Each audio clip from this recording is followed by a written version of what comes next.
네. 거짓말을 한 그 순간부터 뛰어난 기억력이 필요하게 된다. 프랑스의 작가 피에르 코르네유의 말입니다. 진실을 거짓말로 덮다 보면 이 거짓말쟁이 스스로 자신이 무슨 말을 했는지조차 까맣게 잊거나 헷갈리는 순간이 오게 마련인데요.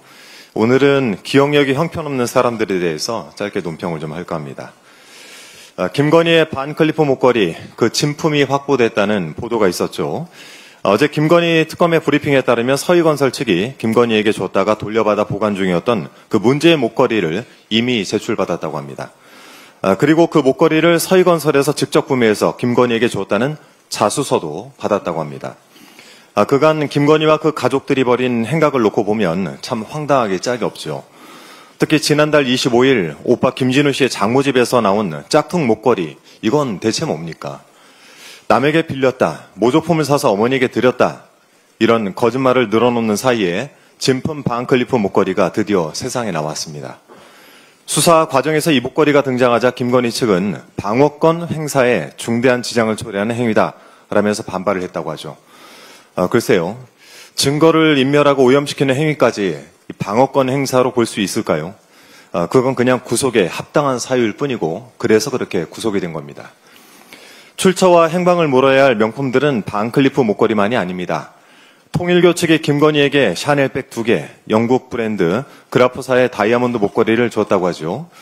어느 사업가가 5천만 원 상당의 바쉐론 코스탄틴사의 시계를 구매할 때 김건희가 매장 직원과 직접 통화를 하면서 김건희 맞고요, VIP 할인을 해주세요 라고 말했다는 보도도 있었습니다.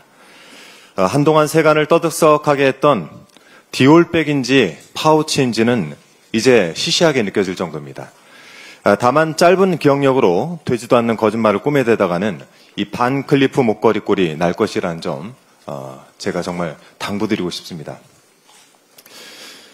김성태 전 쌍방울그룹 회장에 대해서도 말씀을 드리겠습니다. 최근 언론 보도에 따르면 김성태 전 회장이 이재명 당시 경기도지사와의 공범 관계를 부인하는 입장을 분명히 내놨다고 합니다. 11일 수원 지방법원 재판 후에 기자를 만난 김 전 회장은 이재명 당시 지사와 관련해서 그분이 직접 저에게 뭘 하라고 한 건 아니다, 직접적으로 나도 들은 게 없다라고 설명을 했답니다. 결국 대북 송금과 관련해서 이재명 대통령은 개입하지도 않았고 관계도 없었다라는 얘기입니다. 이재명 대통령을 공범으로 지목한 대북 송금 사건의 검찰 공소 사실이 뿌리째 흔들리고 있는 것입니다. 공소 사실을 모두 인정해왔던 김성태 전 회장마저 이전과는 다른 이야기를 하고 있는 것입니다.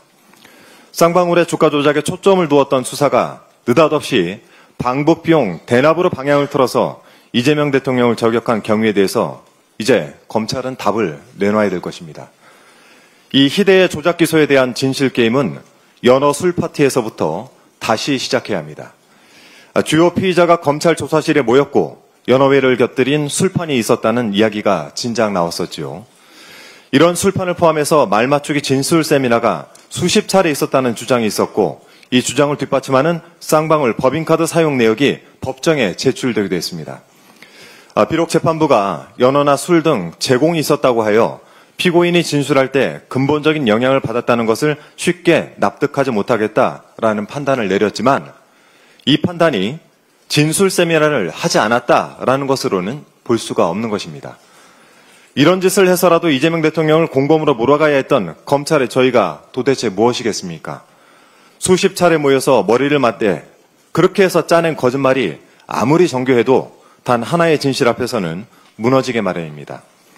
정치검찰 조작기소 대응 TF 단장으로서 김성태 전 회장의 이 주장, 즉 이재명 대통령은 관계가 없고 공범이 아니다라는 이 주장을 결코 가볍게 넘기지 않겠다는 말씀드립니다. 더불어민주당은 검찰의 거대한 거짓말을 하나하나 밝혀내면서 검찰개혁에 꺼지지 않는 불씨를 삼겠다라는 말씀드립니다.